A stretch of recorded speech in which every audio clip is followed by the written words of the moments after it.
Microphone check. Ladies and gentlemen, from the nation's capital, it's the Coffee and Biscotti Show, and we are live. I'm your host, Crew Mel Bellissimo. Today is Friday, May 20th, 12 o'clock Eastern Daylight Savings Time. I hope that wherever you are in the world, you are doing fantabulous. It's been an interesting week here at my household, but we're trudging along, my friends. We've had a couple of shows that, because of Mental Health Month, that really worked on and spoke about healing and how we need to take some time for ourselves. I really believe that the word busy is an interesting word.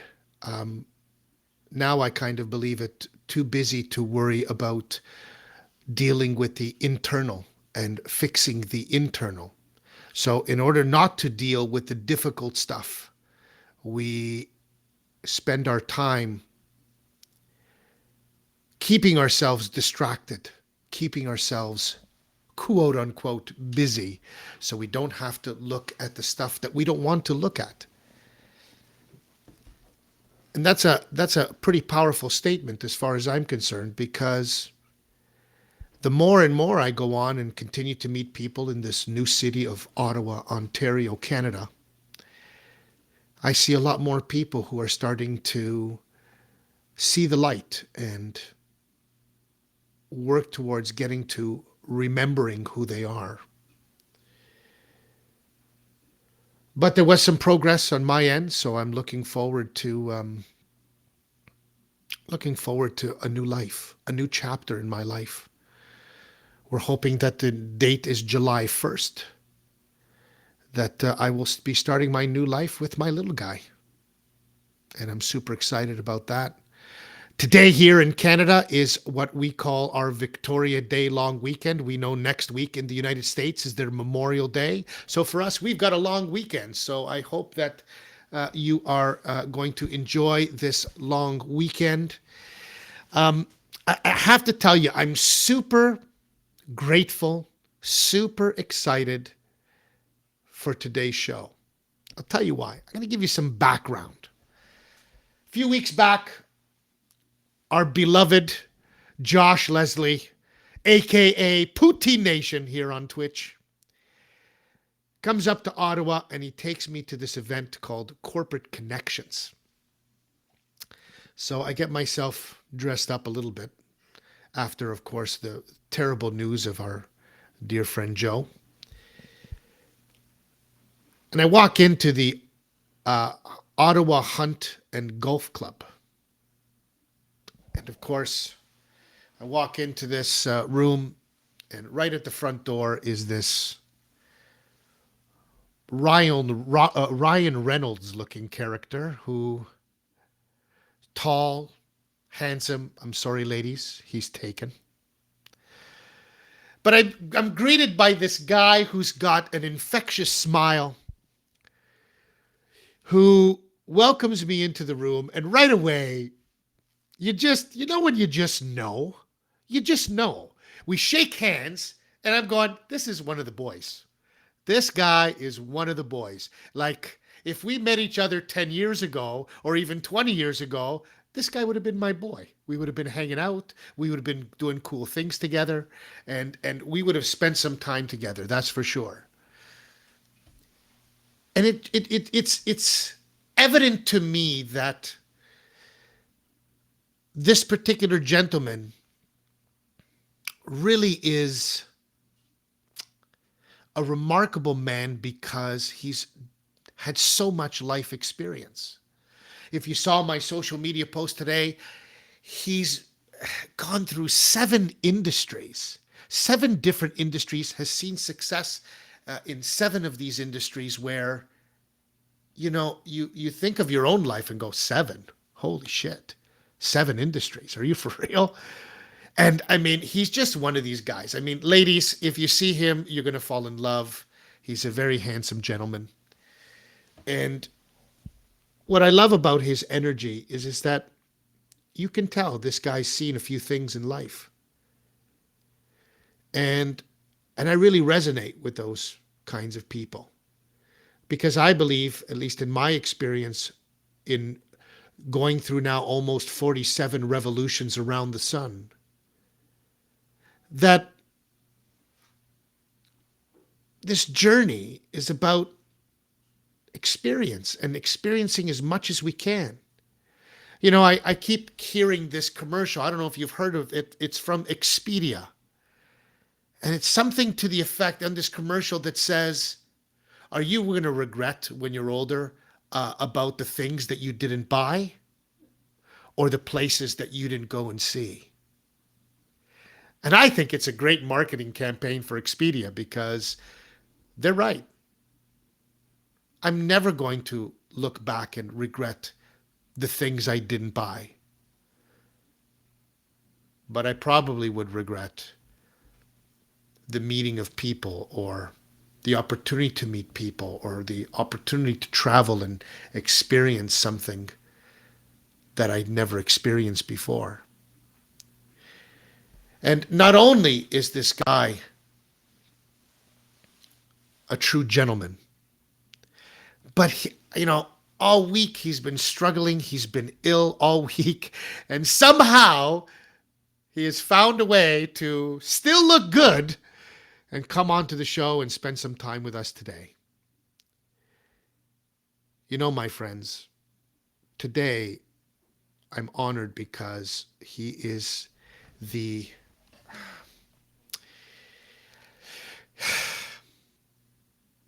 he is so many things: a father, an entrepreneur, a connector. And I love people like that. He's a connector. He's the national director and co-owner of Corporate Connections Canada, where he connects with people all over this ball that's floating through the universe. He's that guy. So I brought him onto the show because I want to remind all of you that this show, the reason why I came up with this show with the help of our dear friend Josh, was to share people's stories of passions and transformations. And ladies and gentlemen, my guest today has experienced many transformations in his life and has found a place, a passion for connecting people. And that to me is a wonderful passion, a wonderful direction in life. And he fits that role perfectly. He's the exact kind of guy that you would want to meet so that he could connect you with some amazing people all over the globe. So ladies and gentlemen, wherever you are in the world, get off of your comfortable seat and put your hands together for my man, Trevor Botkin. And the crowd goes wild. Like, really looking forward to meeting this guy. I think this is going to be fantastic when he shows up. Yes, he is. Especially, Trevor, I just have to say, I mean, I know that you've been struggling this week. We spoke earlier on the week, but there was that old SNL skit that when you look good, do you feel good? Do you remember that? Yeah, back from the good days of SNL. Right. Right. And somehow, Trevor, you look good even though you don't feel good. Yeah, no, the secret is to not wearing pants. So Exactly. That's pretty much the gift right there. So I will apologize to anyone if I cough and I can't quite move my face out of the way fast enough. But yeah, still a bit of a lingering cough and seasonal allergies just to make life more fun. Yes, So thank you, Trevor. Thank you for reminding me. I logged on to the computer this morning, sending you the link, and I think I sneezed about 7 times in a row. So I'm with you. now, am I allowed to be here? I have neither coffee nor biscotti. I'm actually drinking herbal tea. Like, am I Well, still allowed on the show? you certainly are, only because of your dashing good looks. Because if you weren't that dashing, I would say no. Okay. Okay. You got low standards. I like you. So If this is dashing good looks, then so be it. But yeah.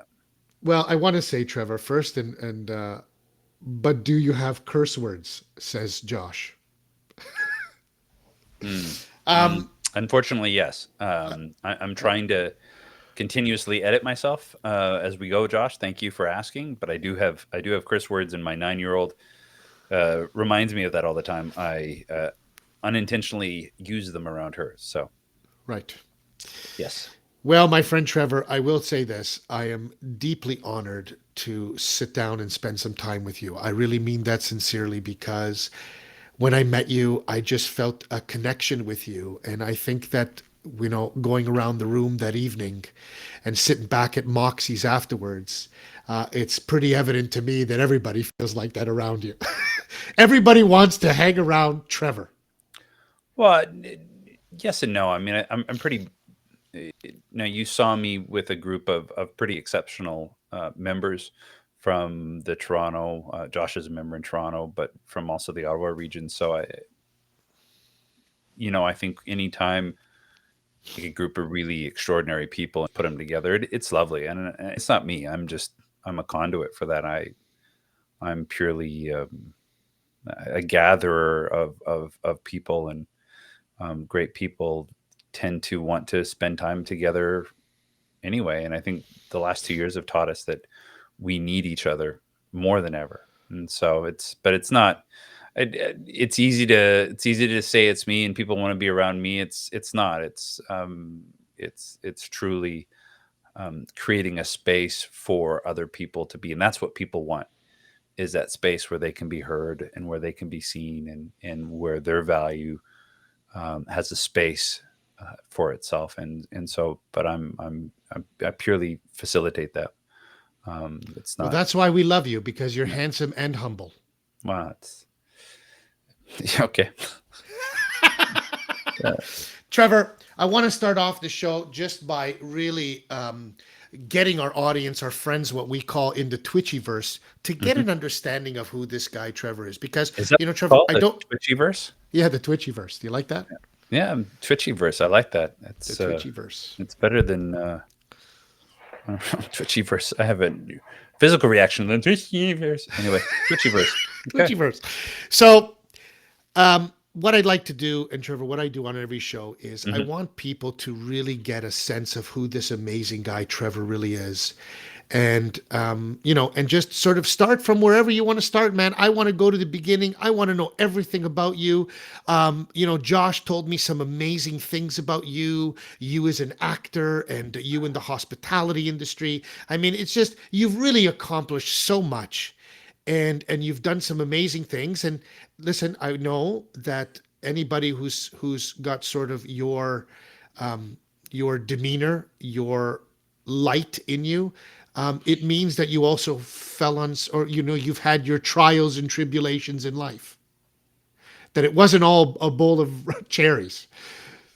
So start us off, Trevor. Paint us a picture and let us know. Let us know who this guy really is.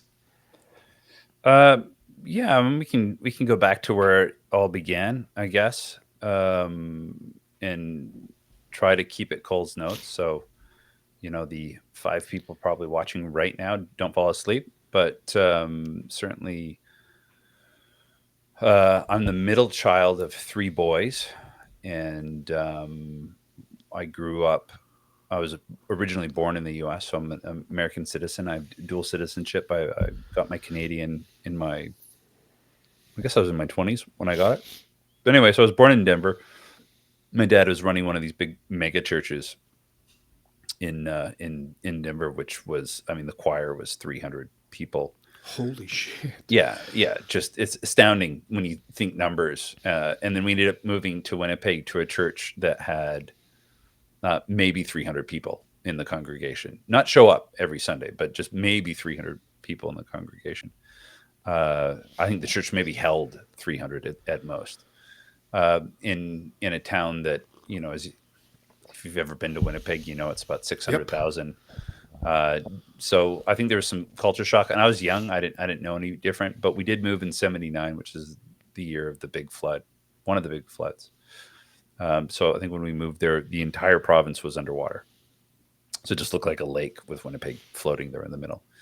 So um, I grew up there, and my dad ran a relatively small non-denominational church in a heavily Mennonite community, Hmm. um, and my mom is a film and television producer and was making movies, TV. A lot of it working towards sort of more of the um, arts and anti-racism. She worked on the Underground Railroad, won a bunch of awards for her work. So that was kind of my childhood. Was my mother, who traveled a bunch, uh, making film and television, and then my father building a church and maintaining this community there in Winnipeg.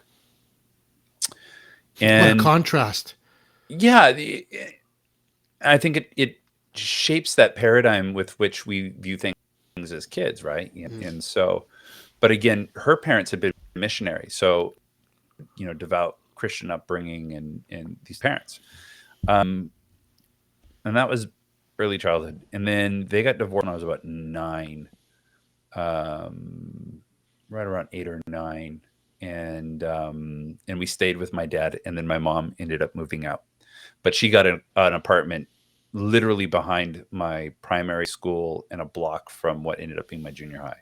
So it was, we'd stay at my dad's, but every day we were at my mom's, kind of thing like that. So it worked really well, and they did an incredible job, I think, looking back on it and talking to peers and friends. I think they did an incredible job of maintaining the relationships and that family space. So she was at every Christmas, every birthday. She probably cleaned our house for years afterward. Sorry. Um, and so that became then the new normal.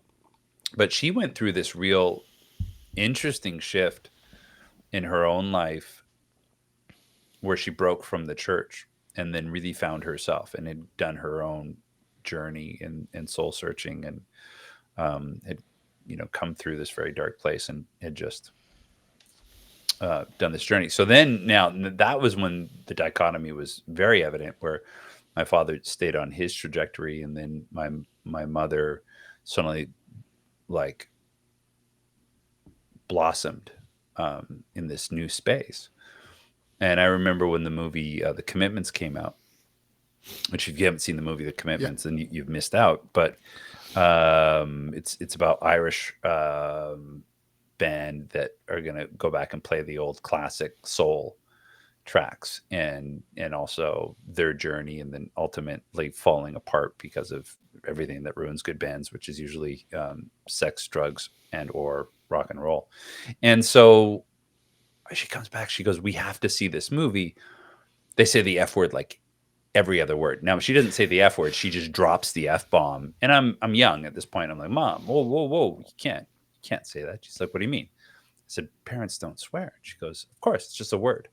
I'm like, uh really? And she's like, "Yeah, it's just a word. You F this, F that, F that." I'm like, "Whoa." Um, and so it was just then, I could see the world kind of through those two lenses, through my father's lens and through my mother's lens, and then navigate it myself. And then she really created a space, and so did my dad. I mean, we all were given a choice of how to live and what to do. Yeah. So I grew up there. I started playing football when I was very young. I had no natural physical ability other than I was big, like way bigger than everyone, and strong like ox, smart like post. And um, but they actually took me to the doctor because they thought there was something physically wrong with me because I ran so slowly.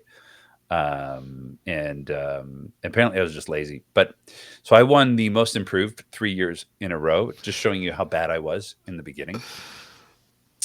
And ended up playing football for about 11 years until end of high school, when I actually got into rugby, and I was like, "Oh, this is way more fun." And then I played rugby for another 9 years before injuries forced me out of rugby. So those were kind of the two sports growing up, really football and then rugby. And very summer, well, certainly football was always the fall. And then the rest of the year, I was in theater, always. Starting in, I think, grade 5, I did my first show. In fact, I didn't do the show. I made myself so nervous and sick. I think I had a solo that I ended up watching the show. But then in grade 7, 8, 9, and then 10, 11, 12, I was always in theater. And originally it was because I really wanted to perform. And then as I got older, I also realized it was also a great way to miss class. Exactly. And so, yeah, Thumbs so up. yeah, so and I had a natural, not only affinity, but I think a natural ability as an artist, as an actor. And so I followed that all the way through. And it's one of the reasons why I quit rugby. No one likes a mangled, disfigured face for unless you want to be the bad guy. So I it was one of the reasons why I stopped. And I ended up doing a couple of years at the University of Manitoba in their theater program, just a general BA, and then ended up going to George Brown College, which is at the time probably in the top 3 or 4 schools across the country for theater. And In Toronto. in Toronto. So that was Yeah. my. I moved to Toronto. I'd been to Toronto a couple times before. I was doing stunts, and Fight Directors of Canada runs like actor combatant training, where you learn to stage fight. And so I'd gone out there. I'd actually destroyed my back doing that. Just wrecked it, and still dealing with that today. But between that and being out of shape, it's kind of that injury. And then Sorry, Trevor. Trevor, you're saying to me that you were a stuntman in no, the film industry? no, I'd say stuntman is a very specific title. And if there's ever a stuntman that watches this, they're nodding right now. It is a craft. It is a skill, and they are a very special breed of human being. I was not a stuntman. I was a basic level trained actor combatant, which means I knew enough to not get myself killed. Hmm. And there's levels that you can progress to, and I did a lot of training, but I was not a stuntman. I could choreograph basic fights. I could sword. I like dagger a little bit. I could throw a fake punch. I knew how to fall. Um, that's I could pretend to break a neck, but that's about it. You know what I mean? It Yeah. wasn't. There's I worked with stunt people. They're not the same. So I did that. And so I ended up in Toronto. And this was right before 2000. So this is 98, 99. And I did 1 year at George Brown in the 3 year program. It wasn't for me. I don't think I had the maturity. I was a bit entitled, and and I just emotionally I didn't have the maturity to see. I still kind of blamed everyone for anything that happened to me, as opposed to being like, "Oh, that's mine." So that led me into, and prior to that, in Winnipeg, I, my first real job outside of being a paper boy was A&W short order cook. I did that for a couple months, and then I ended up being in Red Lobster for 3 years. So I was one of the main cooks at Red Lobster in Winnipeg for 3 years, which is a great learning. It's such a huge lesson to learn in a kitchen, because it's the epitome of teamwork, especially when it's so busy, and it was so busy. Um, because we were very close to the Bomber Stadium and to that was it. And the Jets weren't playing at that time. So, but it was a zoo. It was an absolute zoo. So when I moved to Toronto and ended up leaving school, the first thing I did was obviously I got a job.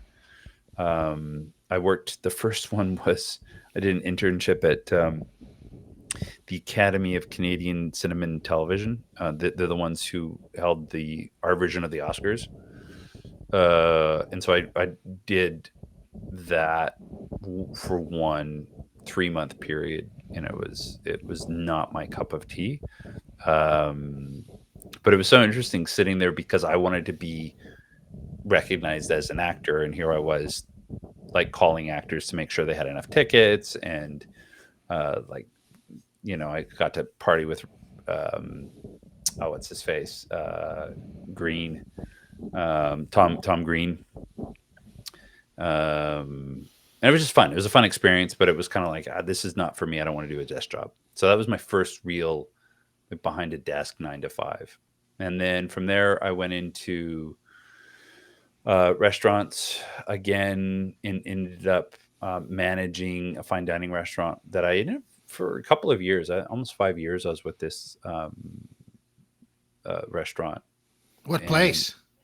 it's no longer there. It's called Urban. They had two things. It was Urban Restaurant on King and John. So Mm, if you know Toronto, you have Nollins and Kit Kat. It was literally Kat, and then Nollins, and then Urban, and then Gabby's mm. 309, which is a big pub on the side. And so I was there for a number of years. Back when you could actually still see the CN Tower, and across the street wasn't the TIFF Lighthouse. Literally across the street from the TIFF Lighthouse. But when I was there, it was a parking lot. With my Um, good friend Al Carbone at Kit Kat. That's right. That's right. So, and I would always look at Al enviously as his restaurant was packed with a lineup, Packed and on. I That's was right. trying to sweet talk people into coming into us. I'm like, no, it's almost as good. We don't have a tree in the back, but we have a fireplace. So, That's right. so I did that, and it was interesting. I put on a lot of weight. I bulked up quite a bit, and just kind of got into this vicious cycle of I'd work at nights and then close down, go for drinks, grab a bite to eat, and then go to bed and sleep in. And so I really bulked up. And the owner, who was a dear man, he turned to me, and he was a bit heavy set. Well, he's very heavy set. He's a big guy, but he was heavy set. And he looked at me and goes, "Geez, Botkin, you're going to be fatter than me." And I quit the next day. Nice. Yeah, I called my mom. I said, I'm going back to school. I'm done. I quit. So I just pivoted instantly, and I packed up. A month later, I was on my way to Winnipeg, and then I spent the next 2 years in Winnipeg finishing my degree, which was really interesting. I was never a good student. I never applied myself, and it was interesting because I'd gone back, and my little brother was there, who had after high school gone off to Lake Louise and kind of bummed around for 2 years, much to my mother's chagrin. Um, so my older brother had gone off to the Alberta College of Art. He's an incredible international muralist, and so he'd gone off and done his studies in Calgary. So my little brother goes off to Lake Louise, spends 2 years doing nothing, which was the right thing. And he comes back and he says, "I'm going to be a doctor." We're like, "Oh, good luck with that." He goes, "No, no, I'm going to go to school. I'm going to get my BSc, my science degree, and then I'm going to go to med school." And we're like, "Good luck." Right. I mean, he was like the rest of us. We just kind of eked out of high school. And so I show up, and he's finishing his BSc, and we end up doing a class together. It was this English class. Um, and it was such a funny thing to be in a class with my brother and one of his good friends, Dave, who's wicked, wicked funny and smart. This poor teacher who was probably about our age, maybe even younger than us, because this is 5 years after I've still have 2 years. You know, I'm almost in my mid-20s, and so we're doing this class, and then I call him one night. And I said, "What are you doing?" He's like, "This is some of my university." "What are you doing?" He goes, "Oh, we're studying." I'm like, "For what?" He goes, "For our English exam." "What do you mean you're studying for our English exam?" "Because I'm studying for the English exam." I'm like, "How do you study for an English exam?" He goes, "Come on by, we'll show you." And I think this is a joke. I'm like, "It's English. Either you read the book, you understand it, or you don't." It did it exactly. So I show up, and they have paper, and they're writing down topics that they may get asked, and then they're writing mock essays. I'm like, "You're kidding, right?" They're like, "No, no, no, try it." So I sat with them, and we did this for a couple hours. We sat there and wrote mock essays. And it was the next day or a day later. We sit down to the test, and sure enough, there's 2 or 3 questions she asked that I was very close on, and I already written the essay, and I sat there, and it just rewrote itself. And it was like doing a second draft during the exam. I've never done so well on an exam in my entire life. I'm like, wow, this studying thing, I wish I'd known about it 5 years ago. Uh, Wow, this study thing really works. yeah, so I had a thing of just I was really a bad student, unengaged on that. So I finished that. I finished and got a degree, the ever so sought after degree of English major with a theater minor. That ever sought after. Oh, ever sought after. I mean, that's usually what people are looking for when you submit a CV. Not an MBA. No, that they want to see a double degree in English and theater with, like film. So I finished that and then moved back to Montreal, or Oh, moved to that's Montreal for funny. the first time, Okay. where my mom was with my brother. So ended up Montreal, and then it wasn't right. So I ended up back in Toronto a couple later, and and that was just falling into old patterns. So I was like, need to change, need to do something. And so I ended up moving to Florida, and getting into construction. And so that's a different, vertical, completely different career. Did that for a couple of years, and then got into hotels because of the restaurant experience. And did that for a couple of years, which was wild. Absolutely. I really enjoyed the hotel. Um, but I always kind of didn't enjoy Florida. Florida's hot. If you haven't been, it's hot. I'm big. I don't like humidity. Wearing a three-piece suit in 40-degree weather with the humidity. No, It was like a sauna. it was just unbearable. You just why even shower? You walk outside and it's like taking a shower again. But that was fun, and then that's where I met my wife, and so we ended up getting pregnant, and we got married in Florida. And so it was a kind of decision point of, we asked each other, said, do we want to raise a child here? Is this is this the environment we want our child to have? Is this the childhood we want them to have? She's from Germany. She actually grew up in a couple different spots in Germany, but I always say she's from Munich, which is easier than Weikersheim, which most people don't know where that is. And I was going to so say who, where? exactly, Gesundheit. Bless you. Yeah. So then, and so we really had, we had choices, pick anywhere on the map, and by that time, she'd visited both my family in Winnipeg, my family in Montreal. I'd visited her mom in Munich, and the decision was, as most couples do, is let's be at least near one parent. So we had 3 viable options, and we kind of scratched Winnipeg off because of the mosquito population there outnumbers the human by, well, I guess they do everywhere mathematically, but they're just so vicious there for some of the summer, And it's and Winnipeg Winnipeg, in the winter.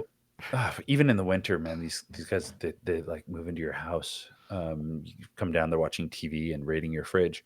So then we went and looked at Munich as an option, and I don't speak German. I still don't speak German, and so me getting work because she's pregnant, bit of an issue. So we decided Montreal was kind of the most viable, the most European city probably in North America, Hmm. or feels the most. So we've been here since 2012. I loaded everything we had up in a rental and drove for 2 days, 3 days, I guess. And then she flew in, and we've been doing that since. So the move to Montreal was real interesting. We ended up moving into the basement of my mom and her husband, my stepdad Mark, and so the first 8 months were in the basement, which I think was a culture shock for my wife, kind of living with my mom, and that they did a great job, but still, I don't think she'd lived with a parent, quote unquote, for 20 something years. I mean, it's Right. just not, you don't do it. And then so after 8 months, we got to take an apartment above my mom. They have a fiveplex, so we took one of the apartments. We were there for 2 years, and then we bought a house or a condo, literally around the corner. I mean, we moved with a wheelbarrow. Just it, as we would bring a box, she would unpack it. I'd take an empty box, we'd pack it. We just kind of moved box by box, and then and been here since. But Living Trevor, around the corner. let me interrupt for a second, because what I want to ask you about is I still want to know about this film industry. Like, is there something Well, I'm not there yet. Oh, I'm okay, coming good, good, back to good, it. So because I just good, wanted good, to good, like good. establish like there's the living arrangement. So that brings us to Montreal. So then Montreal, it's like, okay, now what do I do? How do I pay the bills? And I didn't speak French fluently, so I'm like, well, I don't want to go into hospitality. It's low hanging fruit, but it's not what I want to do. And Mark and Nance were working on a television series, so I kind of fell into that and started doing some work for them. It was an animated 3D animation children's series that they were working on, so I kind of jumped into that, and then that got stalled, and I went, you know what? I'm going to go back into my acting. So I went and found an agent. I had this incredible agent, best name ever, Cha Cha Da Vinci. She was, she is, she's still Wow. with us. She's amazing, total rock star, total rock star, and used to be a performer herself and Cha Cha. So I ended up joining her agency, and then had to go through and get my ACTRA credits, and that's union. Did some non-union work, did whatever I could do to try to just get out into the community. Now, the challenge with being an actor in Montreal is if you're not a francophone, you're going to be doing the small bit of work that comes through Montreal for anglophones. Mm. Um, so I was able to get into that and started doing some pretty good work, making some money. I did a couple series like Being Human, 19.2, little tiny roles, and then I had uh, a role in a play, and she said this is a small play. I'm like, yeah, that's great. She's like, it's not a lot of money. I'm like, yeah, it's fine. It'd be great to be on theater again. Mm. And ended up auditioning with somebody I knew really well. But I fell in love with the director the minute I met him. I just instantly connected with Dean, and ended up doing this play, which was a powerful experience. I hadn't done theater in years. Did not pay well at all. It probably lost money just based on time, if I look at it honestly. But it was a profound experience. Um, and then I didn't work again for like a year.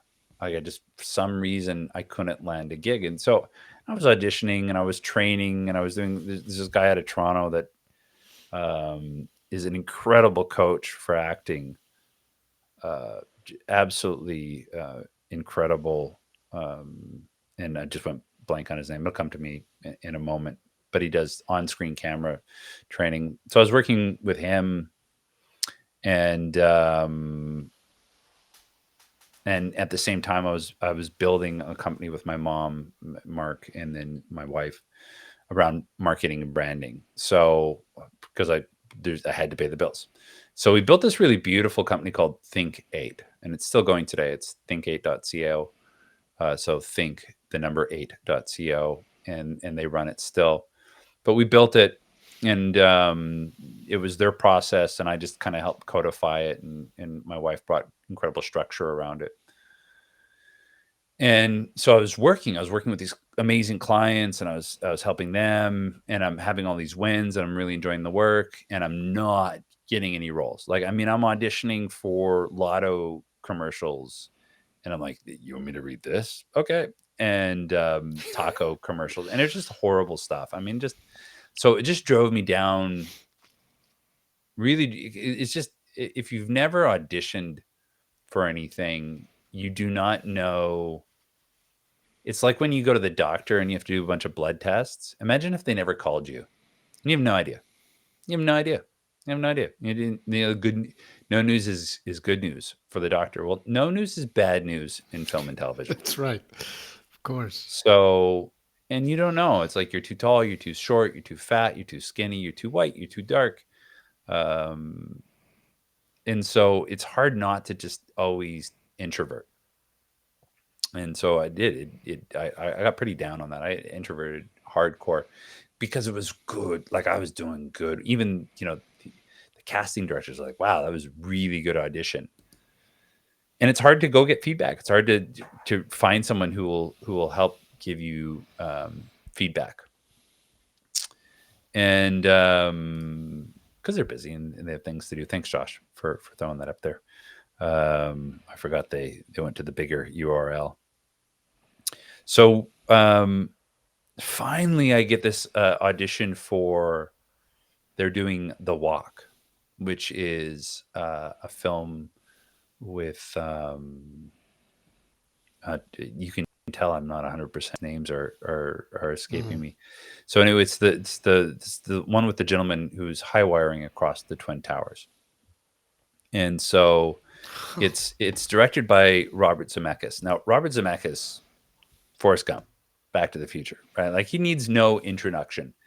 It's Robert Zemeckis. So I'm like, I will do anything on this thing. So I get to audition as a reporter and land the role.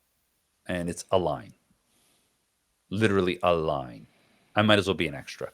Anyway, so my agent calls me, and I'm thrilled. It's Robert Zemeckis, and Joseph Gordon-Levitt is the star. He's that. And so we all get called. There's about 5 of us get called in, and we're all going to be filming the next day. Some really good Montreal actors to show up with me, and we're just going in talking to hair and makeup, and it's just the way Robert works is that he's so he doesn't leave anything to chance. A real good lesson there. Doesn't leave anything to chance, and he wants to make sure everyone has what they need to do their best. So, like, he will pay to have you come in and look with hair and makeup, so hair and makeup's not surprised the next day, and that the wardrobe is ready and everyone's comfortable. So then we actors show up because there was like 100 extras on set that day. Now, if you've never been on a big set crew, there's like 300, 400 people in this. We're in the O and the Olympic Stadium in the basement, Mm. and it's supposed to be the basement of the Twin Towers, and everyone's dressed in their best 70s garb. And I'm standing there with all the extras because I'm just one reporter amongst all the reporters, but I'm the one with a line. So I'm the one getting paid. Everyone else is getting a little bit of money, but And a good meal, maybe. no, they feed everyone well. But yeah, but they're extra work is thankless. If you're a real actor and you ever do extra work, it's like kill me now. It's horrible because it's just you are furniture pieces on most sets. They just move you around. They dress the set with you. So I'm standing there. Oh, so anyways, so the day before we all come in and we do hair and makeup, and they're super happy with what they see. And this guy comes in. He's like Hawaiian shirt and shorts. He's like, "Hey, I'm Bob." I'm like, "No shit, you're Mr. Zemeckis." He's like, "No, you call me Bob. I mean, whatever." Like, and he's asking us. He's like, "Are you ready for tomorrow? Like, do you have everything you need? Are you good? Do you have any questions?" And there was such a generosity of his time. I mean, this is the man who did Forrest Gump. I have a line, one line, but he wants to make sure that when I deliver that line, that I show up, I'm ready, because it costs him a lot of money when there's 400 people in the room. There's 3 of us standing there. It's what I mean. So it was a really interesting lesson in terms of this grace and humility of someone who had every right to be a douchebag. He wasn't. Just emanated competence and just as like he was cool. It was like I want to hang out with this person. So the next day we're all on set and I'm with all these extras, and they're like, okay, extras, go over here and wait, and they're trying to get me to go with them. I'm like, no, I'm told to stand here and wait here, and finally, Mr. Zemeckis comes, Trev, come on over. I'm like, see, I'm with that guy, and so I go over, and he's like, Trev, how's it going? I'm like, well, sir, very well. It's pretty exciting. He's like, that's cool. So and then I get to go over and meet Joseph, who is lovely. I again every right to just kind of be haughty or like just not, and he just chatted extras up, just treated everyone like a professional, and was asking people how their day is going and are they having fun. Just I was like, what's such a generosity? Doesn't need to, and yet he was. So anyway, profound experience. I don't even think my line is in the movie. Maybe it's in the movie. Not totally sure, but definitely don't blink. You will miss me, but I'm there. A really fun experience, but I think um, a profound moment as an actor. And then you're like, well, that's a Hollywood movie. And then guy who did Forrest Gump. And then I think the next time I worked was the exact opposite, where I was doing a commercial and had been there all day, and I had a smaller part than some of the other ones, so it was a lot of support work where cameras over my shoulders, so you maybe see my ear or you see the back of my head. And then after like 7 hours, finally the camera turned, and it was two of us. They're doing the French and the English at the same time, and the every time the French would do it, and it was a guy by the name of Adam who I absolutely love. First time I'd met him, and every time he was working, I watched and looked at the notes he was getting, and so I would try to do the same notes so that the director wouldn't have to give me the notes. So I figured he would appreciate that. So anyway, we would go the whole day, um, and the first time the director talks to me is about 7 hours in, and I hear, well, yeah, what's his name? Trevor. Okay. Trevor, can you move an inch to the left? Okay, good. Okay, rolling. That was the only time he talked to me. And I was like, is this how I want to spend my life? Like doing mediocre commercials and that? And so again, it was a gut check moment of like, how do I want to spend my time, and who do I want to spend my time with? And again, waiting for movies to come in. Do I move? Do I move my family again? Do I leave them and do I move? And I said, what's important to me isn't, it's not the acting, it's the communication. And the reason why I love theater, and now as a Canadian making money, is you got a thick skin and maybe not dependence. Making money in theater in Canada is challenging, so it wasn't an option. But and I'm tall, so for theater, being 6'4", leading lady, 5'4", she looks like your daughter, not your romantic lead. So it was I had mocked up some reasons why I probably shouldn't act anymore, but the biggest one was I wanted to connect, and so I ended up doing some other work, some brand work, consulting. I did a whole rebrand of Lake Clédor, Canada, which is a concierge association for 4 and 5 star hotels. So I got to speak a bunch, and I'm like, wow, you know what? I love speaking. I love talking on stage, and had the same rush like in you did many in acting. ways. Yeah. Well, again, acting it so acting on camera is very different than acting on stage. There's no energy on camera in the same way that on stage, when there's 100 people, 200 people, 300 people, 5 people, you you eat that energy. I mean, you just absorb it, right or wrong, good or bad. And so there's nothing there's nothing more exciting than stepping on the stage. It's terrifying. Um, and it's one of those things that you can't describe it unless you've done it. And I get why people have stage fright and are terrified of it. I love it. I really do love that.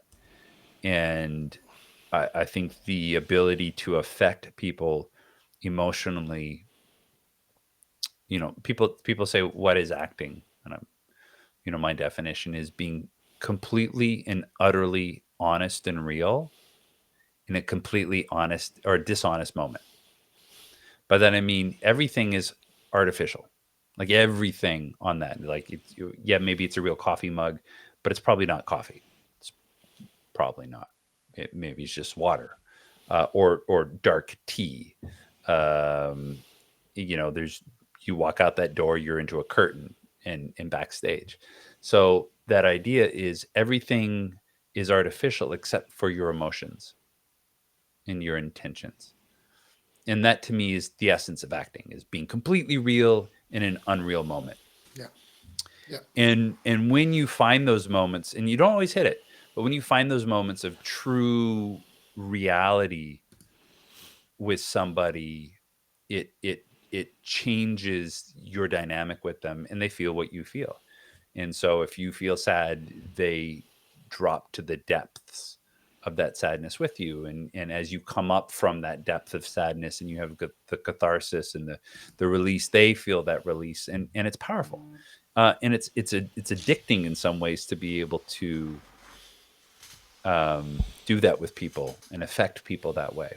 And dare I say, manipulate people in that way. And so when I was able to approximate that on stage, when I would write a speech or create a presentation on, say, brand or that, and create those moments of laughter and of levity or even of sadness, and helping people change their own maybe paradigm or long held belief of something through new information or maybe their own aha moment. It was a similar thing of like, oh wow, this is fun too. So I deep dived into that. So that would be the part of my career that I would say I moved away from acting. I did a couple charity shows.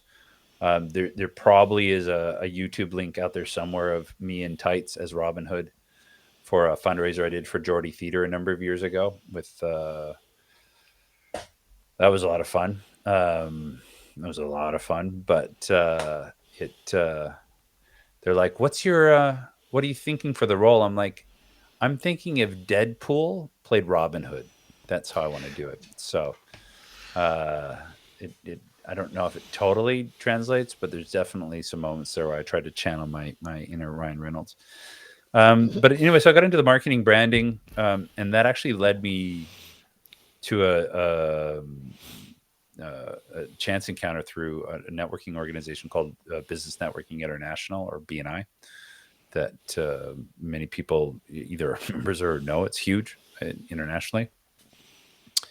And one of the people there, a man by the name of Alan, suggested I look into corporate connections, and I did. I actually had one of my clients, Jack, happened to be a member, and so when I asked him if he'd ever heard of corporate connections, he said, "Yeah, actually, I'm a member."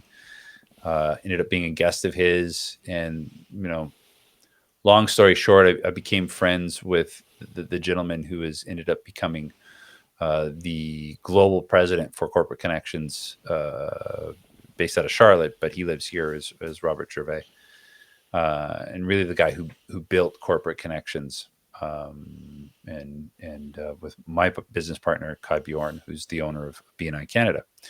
So we met, we became friends. I ended up leaving Think8 and ended up going into video games with a company that's no longer in existence now. But we were doing really, really cutting edge, high end virtual reality games. And I was trying to generate business sales, co productions. I was working with A&E. We were doing something with their Nightfall TV show, and working with IMAX, working with Starbreeze, which is the company that owns Payday. Put a couple of games in the Dubai Mall, and it was great, but it wasn't. It's interesting. It was an interesting time for me. I at the same time I was looking at building a group for men, led by men, um, around the work I was doing in Think8, but called the Authentic Guy Network. Sorry. and written a manifesto, and it was kind of roundtable discussions around some of the challenges that men have that maybe we're not comfortable talking about. And there's a bunch of different ones, but it's certainly not the first of its kind. But many of them are faith based and are heavily rooted in, be it Christianity or whatnot, or around addiction.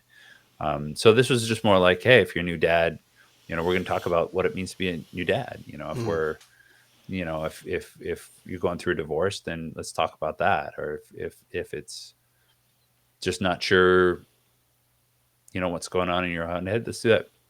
But it was interesting because at the time I felt so disingenuous in terms of what I was doing, because it wasn't my own purpose line, that I never launched it. And then by the time I left the video game company, I went to CC, and it didn't make sense to build parallel networks. It was kind of like do one or do the other. So I Right. really jumped into corporate connections full time, and that was about 4 years ago. And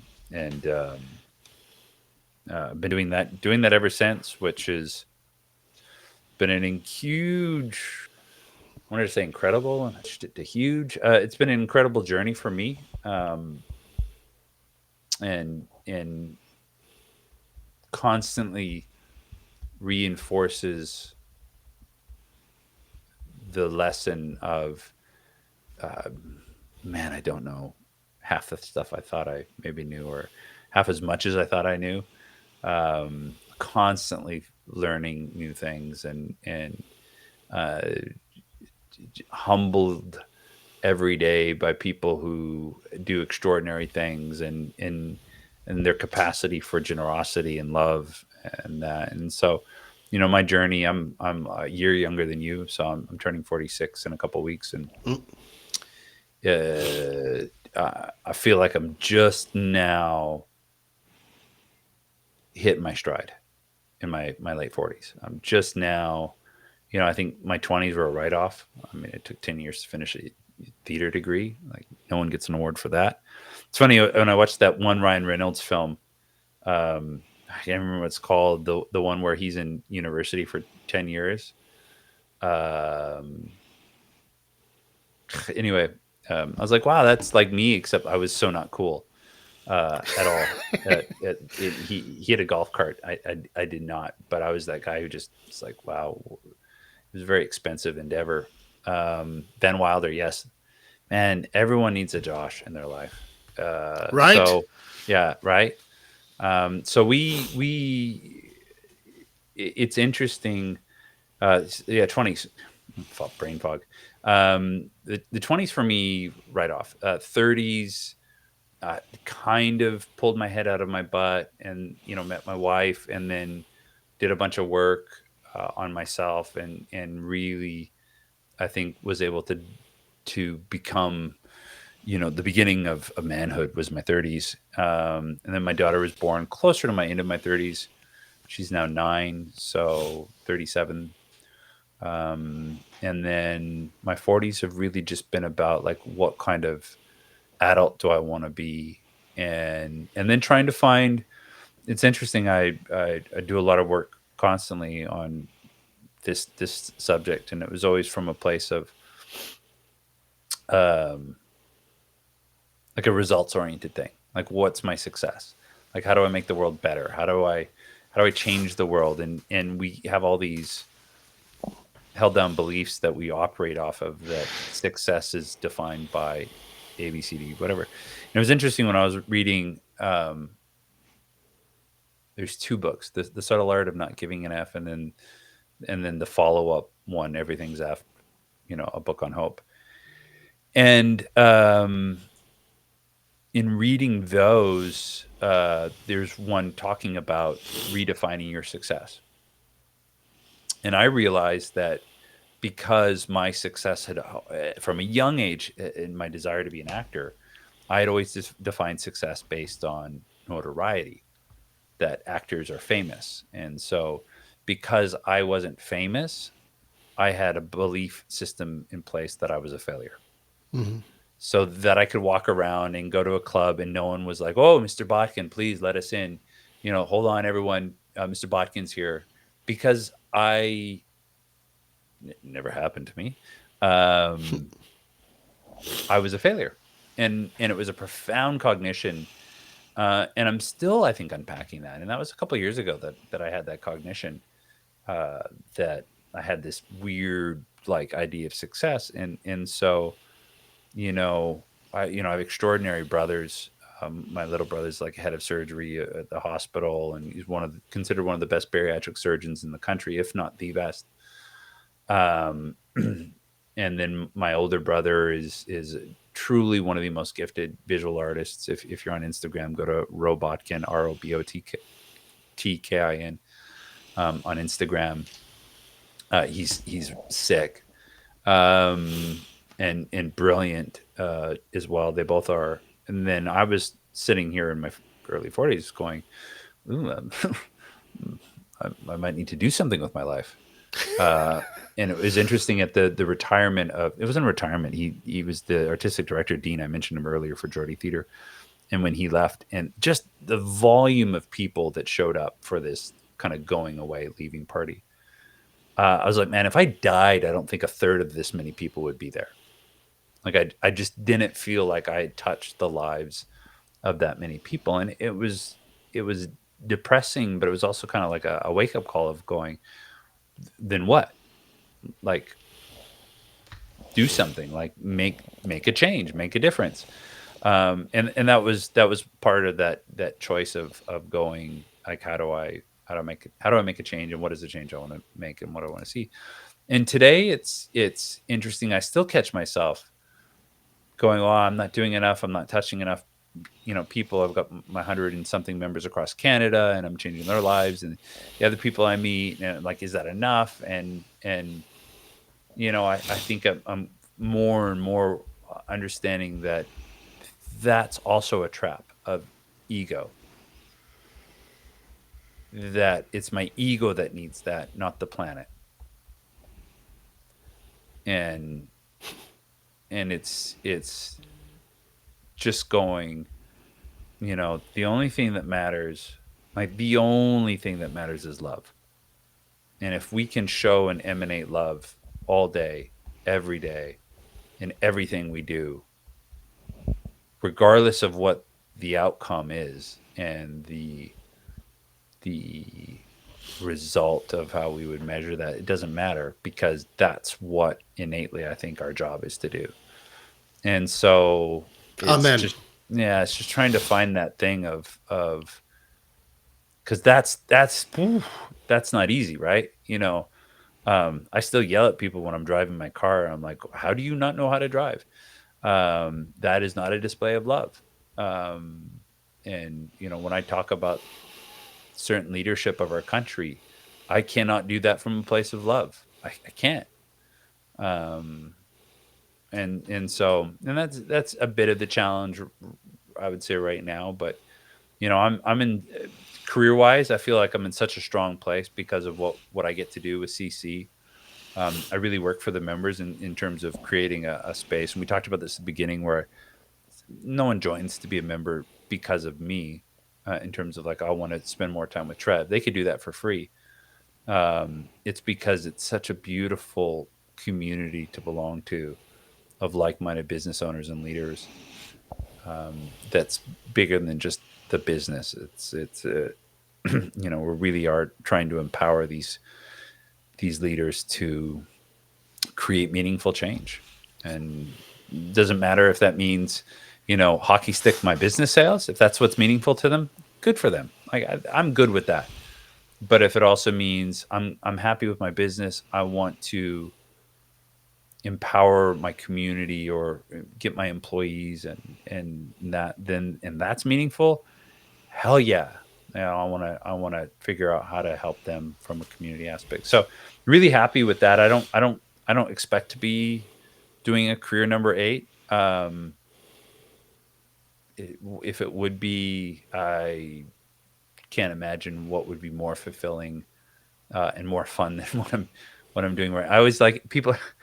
It's like, I had this cognition that I'm doing the exact same thing my dad did, but without the religious context. Right. It's community, and Leading a congregation. it's not even a congregation. It is a community. Congregation instantly puts me on a pulpit, preaching a flock. I'm not a shepherd. Yeah. I am but a humble doorkeeper, keeping people out that don't belong here, and making sure that people that will soar within this community are allowed in and find us. But I'm but a facilitator of these connections, and this peer to peer learning. And I always say I want to be the least successful person in the room, and so far it's generally held true that everybody that comes in is able to teach me and show me on that. And it's not to say I don't have things I can teach them, but it's truly a gift and a blessing Well, on there's that. an old expression that I was taught years ago, Trevor, that said, if you're the smartest guy in the room, you're in the wrong room. Find another room, yeah. Yeah. So that's happened to me once, but I think it was the A&W job. But I think we we're all these collections of our experiences, and how we let them shape and define us. That's up to us, and I think most of us forget that we we we let them shape us, and we let them tell us lies about who we are, and what we are. And I think when you surround yourself by people who have the courage and who are willing to also show you who you are and hold you accountable for that, it's it's the real deal. My coworkers. I had some actually really good coworkers. I had one of my girlfriends was my manager, Trish. I had a huge crush on and ended up working for her, and we ended up dating. Kind of, I think I screwed that relationship up.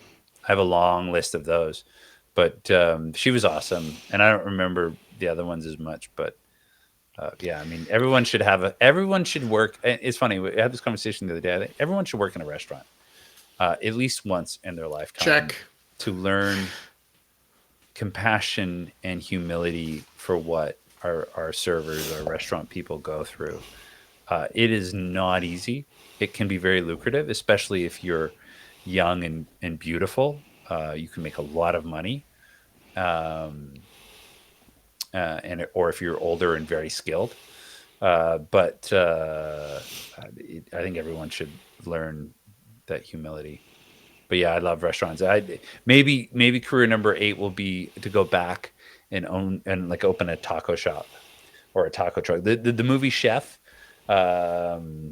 is one of my favorite movies. If you haven't watched that, go. I think it's on Netflix now. Chef with John Leguizamo and Yeah. Yeah. the guy from Marvel. Oh yeah, I'm so bad with names. Well, I do have a suggestion for you for a movie, What's that? and it was called The Big Night, an older movie about two Italian guys from Rome that come to America to start an Italian place, and the Italian restaurant down the street screws them over. Of course, The Big Night. Fabulous movie, and the food will make you hungry. So for those watching, make sure you watch it. I wouldn't suggest watching it on an empty stomach because No. you will get hungry. But you burn calories, right? Like if you're hungry and you watch a movie about food, don't you burn calories? I don't know, As but long let's as you just say don't it as does. long as you don't snack. That's right. So Trevor, that's you yeah, know, yeah, I want to stop talking for a minute. Sorry, go ahead. no, I was just going to say that I think that there's so much to unpack in that little Oh, segment that I we hope did. not. That was like an hour and 10 minutes. I hope we're not unpacking more of that. Well, I think that what I love about it is I'm a guy who when I was working with a friend of Josh and I's, Twan, and we were running this anonymous online space for men called the Dude Buddha. My name was the Passion Buddha because he was the gangster Buddha, bringing spirituality to the streets. And one of the things that I love what you said is this idea of love and Mm, the importance of sharing that in the world. I had an interesting experience with my brother the other day who's in Ottawa visiting. And we are talking about, just how frustrating things can be at home sometimes with a woman that of course is now my ex-wife, and sort of some of the challenges that you go through. But how does one level up? Well, there were dirty dishes in the sink, and the dishwasher was full for 2 days of clean dishes, and nothing got done about it. And I said, well, I have a choice here. I could do it, or I could not do it. Or I could do part of it and leave the dirty dishes in the sink and teach her a lesson. And I said to myself, from all the teachings I've learned, I'm not here to teach anybody a lesson. So I'll just clean the dishes. Hmm. And that to me was the start of something big for me, because I started to recognize the importance of showing love even in a situation where you're not feeling any love. But there's a wonderful passage in the Bible that says this, that, if you want more friends, well, then be a friend. And if you want more love in your life, then give more love and you will see what happens. Yeah, I think it's super true. It took me a long time to kind of realize how judgmental I was, and used to hide behind, us just high standards, or um, I guess increasingly I've just realized it's just not my job. It's not my place. I have no right to judge another because I don't have the capacity to understand everything that goes into them making that decision. Um, and so, whatever choice another makes or doesn't make, which is also a choice, um, because I don't know all of the variables that went into making that choice, be it behavioral learnings, Right. experiences, traumas, whatever machinations are running through their own head, the recordings that just run on repeat for all of us. Because I can't look at that and see that, I don't know, man. It's their choice. Their choice. Um, all I can do is respect and say I wouldn't do it that way, but isn't that itself a judgment of just saying I don't know? It's such an interesting process. I think as we all come to grips with our parents, it's like when Me Too hit. I really sat down and tried to figure out where was I complicit, or where was I. It was painful, like going back and looking at things in university, things I'd said or done. And there's lines I probably crossed, that I crossed. Um, nothing nothing illegal, nothing that I could, but certainly a lot that merited an apology to people Mm. I have no contact with anymore. Yeah. Um, and it's interesting when these things happen in our society, be it that or Black Lives Matter, or um, any of these things. We're so quick to judge others, and we're so quick to get defensive, and we're so quick to demonize people. It's not it's not our jobs. You know what I mean? And I think all we can do is in the moment, when we see something, when we see an injustice, when we see someone say something that is just off color or inappropriate, just call it out. So it's not okay. Yeah. That is not okay. I don't, no, absolutely not. Yeah. Um, and also then to celebrate moments of love or generosity, to say, wow, that was beautiful, and you're beautiful. And I found myself increasingly being comfortable, because I wasn't for a while there, showing people admiration, especially people of the other sex, um, of saying that dress is fantastic. Wow, you're crushing it. And because there's no flow of sexuality to it, I'm not hitting on them. I'm not. Um, I don't feel. I'm not nervous about that. Um, because it doesn't come from that. It comes from they made a choice to wear that thing and they think it looks good, and fuck yeah, it looks good, Yeah, you know. exactly. And so I want to acknowledge that. Um, and I think again coming from a place not of lust, not of sorry, not of sexuality, but really of just love and love for the human spirit, love for the human existence. And part of that is I'm just gonna mess here. Part of that is just knowing that, gosh, man, we're all in it together. Uh, we're Yeah. all we're all experiencing the same, and some of us handle it better than others. Trevor, I want to talk a little bit about corporate connections because I got a chance firsthand to see the space that you've Hmm. created. What's the goal? What's the sort of vision for you with corporate connections? Well, it's just creating a can of like-minded owners, leaders who cooperate and collaborate and co-create on opportunities. And it could be an opportunity for the business, could be an opportunity for the life, could be an opportunity in the community. Like next month, I'm doing a huge golf tournament here in Montreal for the Angelman Syndrome Foundation.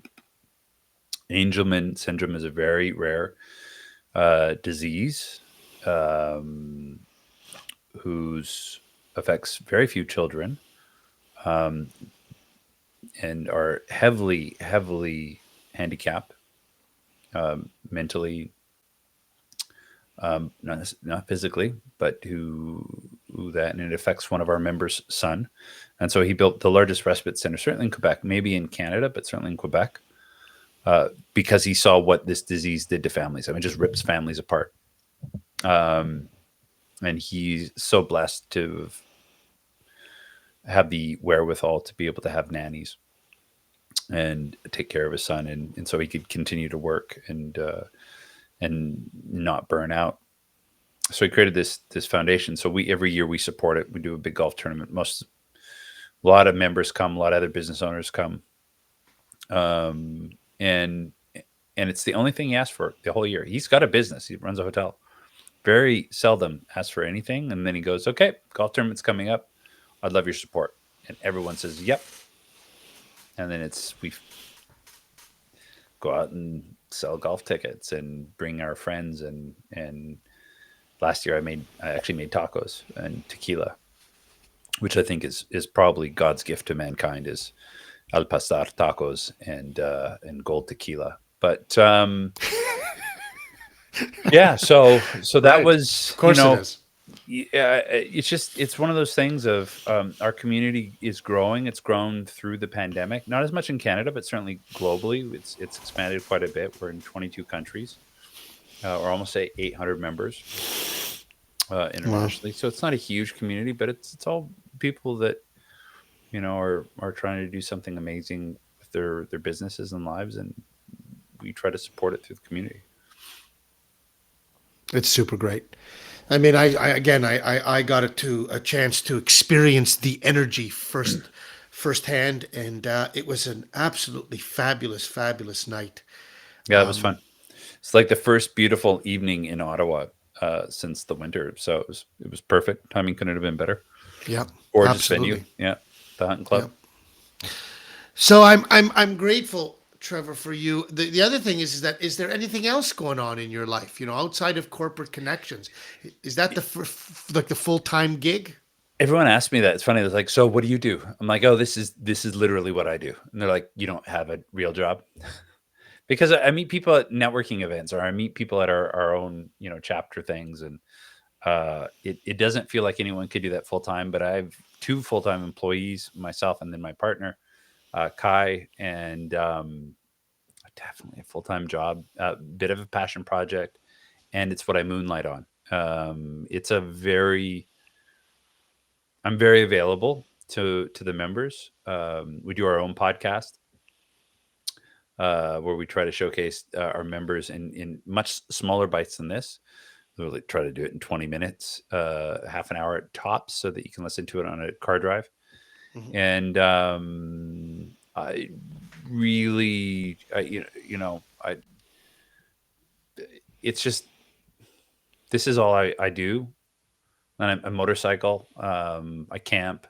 I'm a dad. I'm a husband. I,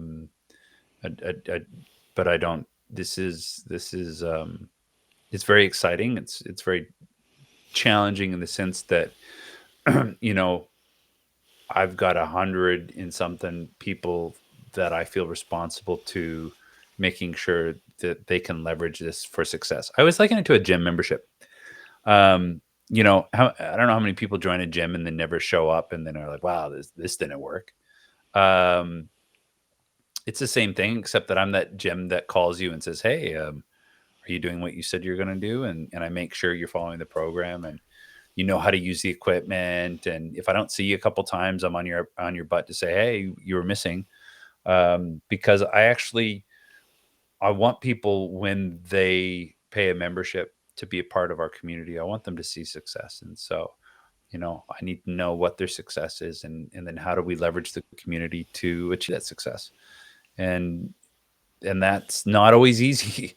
It's sometimes you can even make the right introduction to the right person at the right time, and things still go sideways, and they still don't close the deal.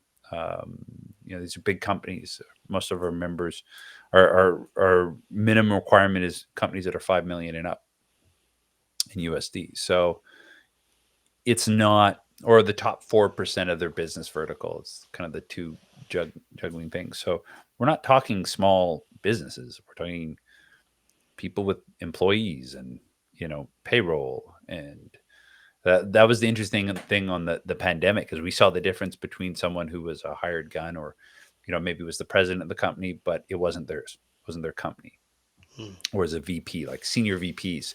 The difference between a senior VP and an owner was so radically different. Where the senior VP in the pandemic was like, well, yeah, I'll see my kids more. I can go home. Maybe if the golf opens up, I can golf more. But wasn't that? And the owner was like, how do I keep paying the kids of my employees? Like, how do I feed people? How do I not lose my company? How do I not lose my house, which is tied to my company? How do I not lose everything during this? Yeah. And so the realities were so different. We still had to navigate that through our community and say, not everyone is doing okay. And again, it was another lesson in never assume. Ask people, how are they doing? And watch. Do they go, great? Is it a memorized response? Or do they inhale and go, yeah, I'm great? Yeah. And then you go, okay, so good. So I'll take that as a not so great. What's happening? And we all have that choice. We all see when someone's like, yeah, I'm great. I don't know. Or great, how are you? You're like, wow, that was way too fast. You really great? It's like, no, I'm not great. And the number of times when I ask people a second time pointedly, no, I mean, really, how are you? They're like, I'm not okay. Like, okay, tell me more. Like, I'm pissed. I'm not having. I'm closed. I'm whatever. I'm not excited about this. I'm freaking out about this. I'm not okay. It's like, okay, let's see what can be done about it. Yeah. And so I think that lesson of never assuming, actually listening. I know women are good at this, men not so good, not so bueno. We tend to listen while we're talking, which doesn't work. So I think learning to pause and breathe and listen. I know it doesn't sound like I listen after everyone's like, wow, for 90 minutes, this guy hasn't shut up. I don't think he knows how to listen. Um, just guys, Mel was like, Trev, you're going to talk about yourself. I'm like, okay. So, yeah, no, Which you did brilliantly, by the way. Yeah, it's a subject that's close to my heart. It's something I consider myself a bit of an expert on. But That's yeah, right. so Well, I'll say, Trevor, that you certainly did make my job very easy, but I was intrigued. I was a little bit quiet this episode because I really wanted to hear. I really wanted to actively listen to the stories because within those stories, there's a lot of lessons. You know, the idea of seeking out your passion. You remind me of a woman who was on the show a couple of months ago that happened to be probably one of the most influential women of my life, who was a professor I had in college in marketing, and we met in '96, and she was also an actor, and I think did some work on the Beachcombers. mm, If you remember the show, The Beachcombers, classic Canadian television. right? Yeah. And I just, she decided to take some of her skills of acting and say, well, this industry is crazy. You've got to get used to a lot of people saying no to you. Mm. You've got to get used to a lot of people like, they're going to make you feel like shit almost in this industry, Nobody calls you back. They promise you the world. They never. And she said, what I wanted to do was in my 40s, did I decide that I was going to go back to school and get my doctorate Wow. and then decide to become a teacher. And See, she now said, that's a thankless job. I don't know how. I don't know what we're gonna do about our teaching thing. Like, and we're burning our teachers out. Anyway, this we don't have time. Obviously, I had this conversation. It was actually last week.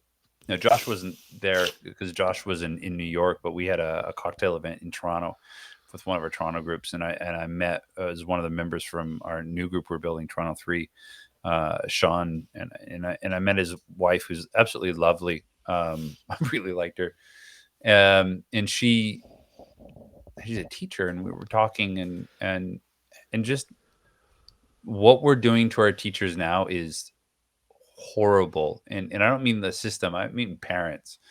Um, she's like, you'd have a class of 30 kids, and of those, there would be one parent who is so mean and so didn't take responsibility for what they had brought into the world and was going to put it all on as you. She's like, I had restraining orders against parents. I had police protection at times, like where a police officer would stand with me at school because there was parents that were, and I'm just like, whoa, this is in not Detroit, this is in Toronto.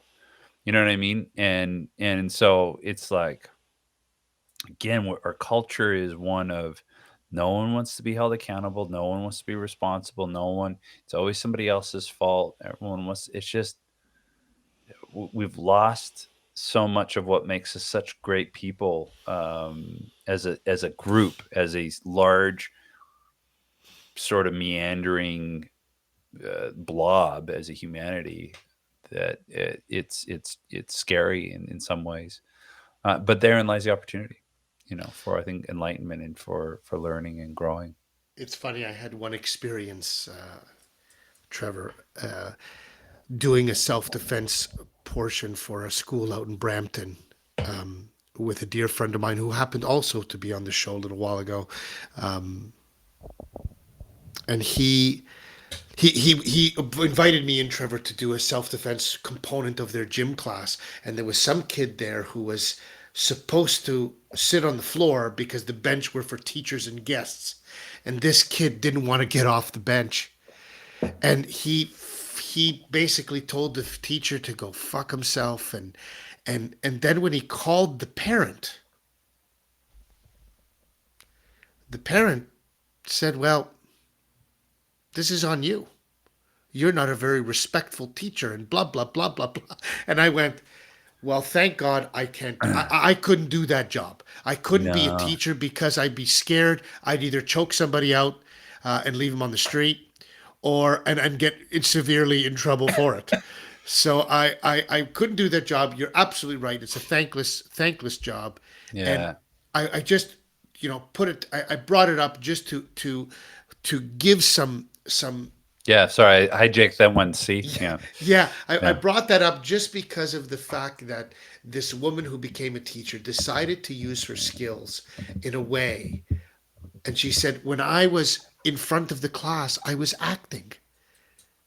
I was literally an actor every day of my life, trying to do something creative, being creative with the students. And in fact, she was the one that when I went into this class, Trevor, said, your job today in this class is to do nothing more than to act out your name so we could figure out what your name is.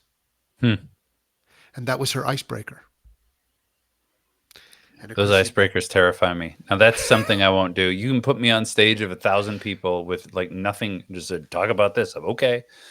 Icebreaker about acting out my name? No, no, not interested. it was a doozy, No, but I'll tell you, that's everybody remembered everybody's name. that's true. It's true. So, what I love about your story, Trevor, is that you really have the attitude of the Rocky Balboa. That speech by Rocky Balboa. It's not or how hard you get hit in the face. It's about being able to take it and keep moving forward. And you, Yeah, but I don't think I've been hit in the face that like again, I did it's if like I have to I'm gonna call you on that one a little bit because, man, I am the product also of my own touch. You know what I mean? Like I don't I could go to university. I could take 10 years to do university. I've never been bankrupt. I've had some debt, but that was just poor money management. But you know what I mean? Like I'm not got whacked in the face. There's lots of people out there who listen to that and go, "Wow, this guy skated through life." And I don't probably, know. well, no, Skated may be a thing, no, and I'll tell you why, Trevor. I only bring that up to say that, like we talked about the acting industry, or when you talk about the restaurant business. oh, I mean, listen, boo hoo, like boo hoo. Come on. I mean, look, I've been in the restaurant business. It's yeah. it's difficult.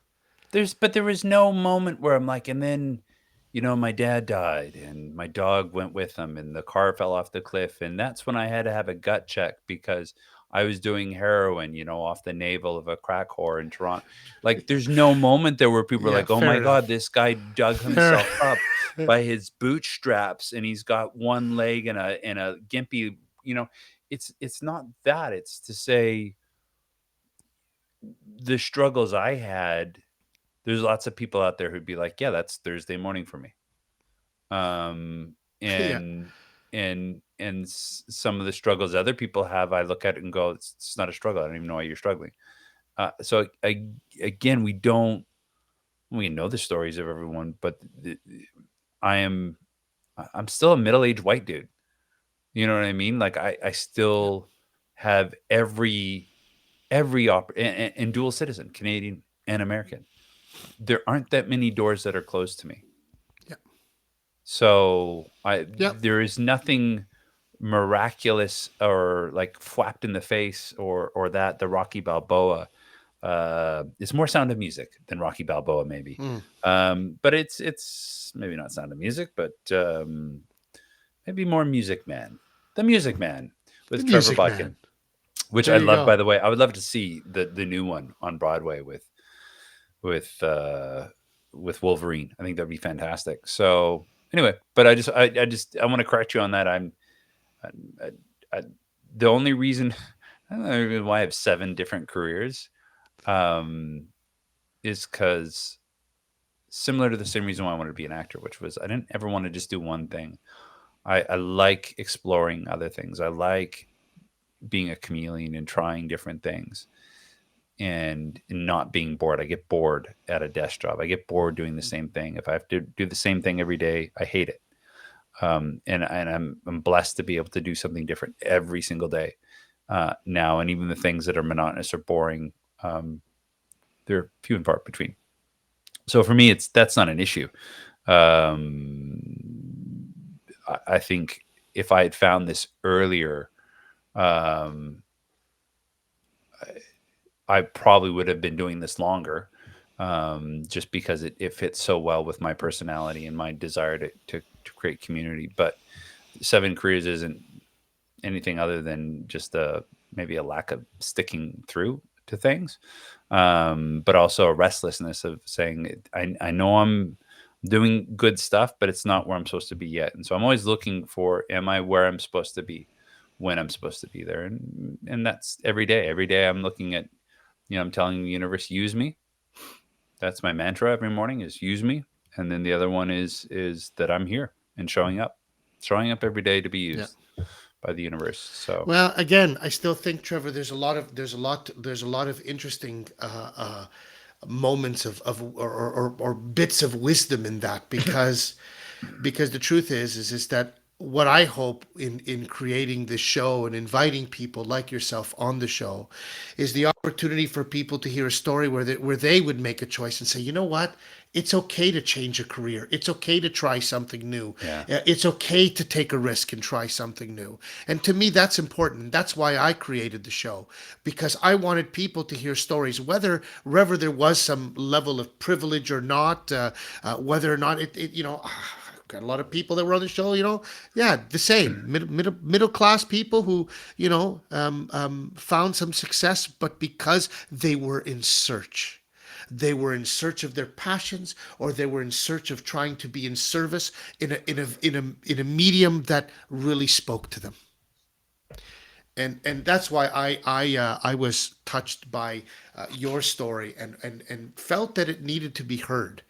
And I'm grateful. I'm grateful that you even when not feeling well, Trevor, took even more than 90 minutes to be with us today. And I didn't know we had an option to do shorter, so I didn't realize we could have done less time. I thought I was stuck here until you turned off the recording light.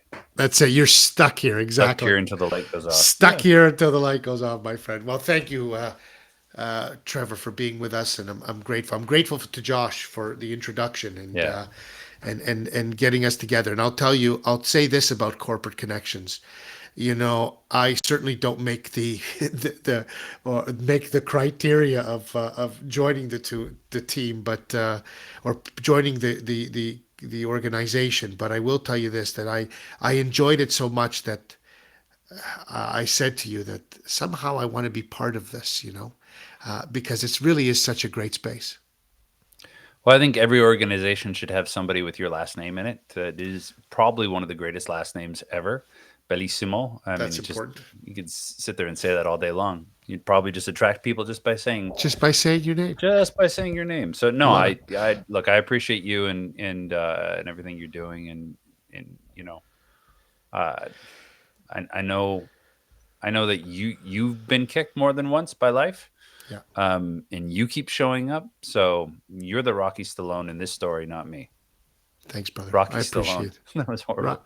Ro- Rocky Stallone. Rocky, Uh, Rocky Stallone. you're the Rocky Balboa in this relationship, Thanks, not that. brother. I'm more the Mary Poppins, so it's all good.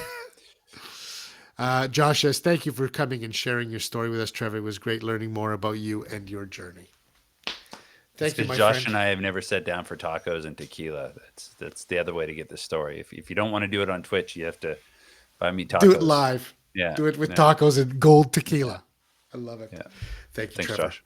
Thanks, Mel. Thanks, Trevor. Really appreciate it. I'm going to put you backstage just for my final thoughts, Ooh, and we will definitely reconnect after that. beautiful. Cheers. Rocky Balboa or not, got a lot of love this dude. I love him, man. I think he's an awesome dude. Josh, thank you again for the introduction. It's really nice to get sort of somebody from your network on again, because you've done that before.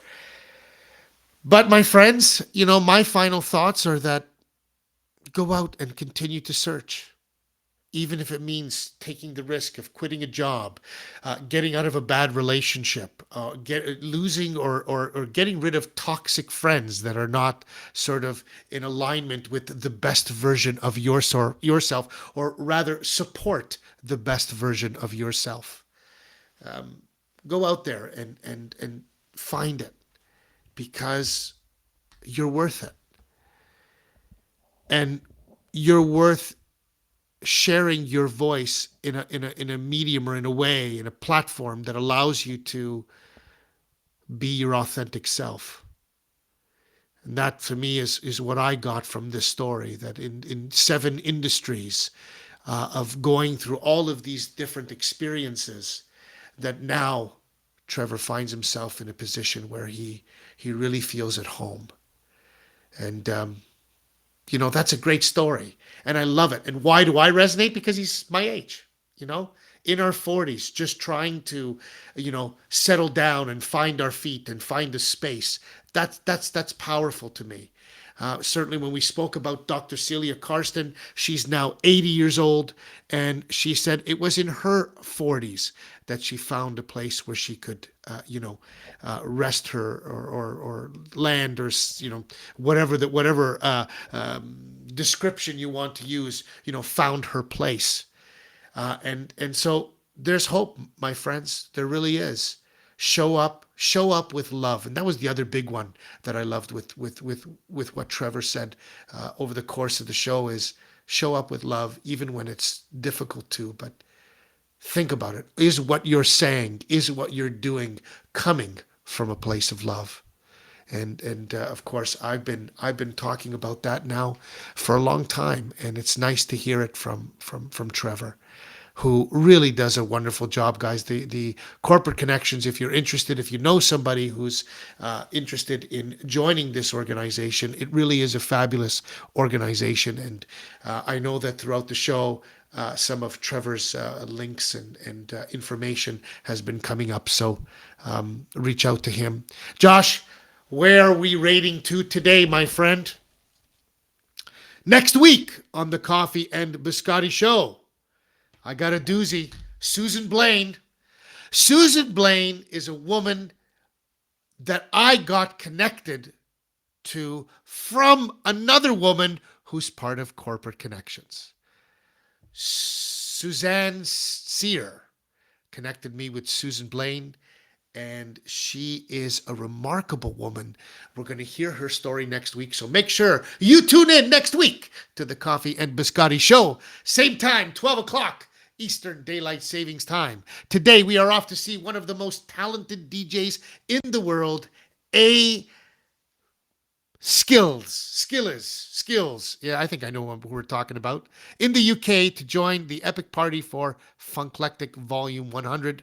100 weeks straight of awesome Funklectic raid trains and funky music from all over the world. My friends, stick around for that.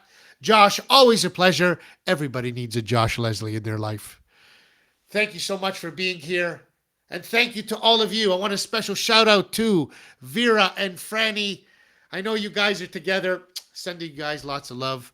And of course, to Two Tums. Bup. I don't know if you're in Jamaica still, brother, but if you are, sending much love to the motherland. From all of us here at the Coffee and Biscotti Show, sending you much love. Have yourself an awesome Victoria Day weekend if you are in Canada. And if you're not, have yourself an awesome weekend. Talk to you guys soon. Crew Mel, I'm out of here. Peace.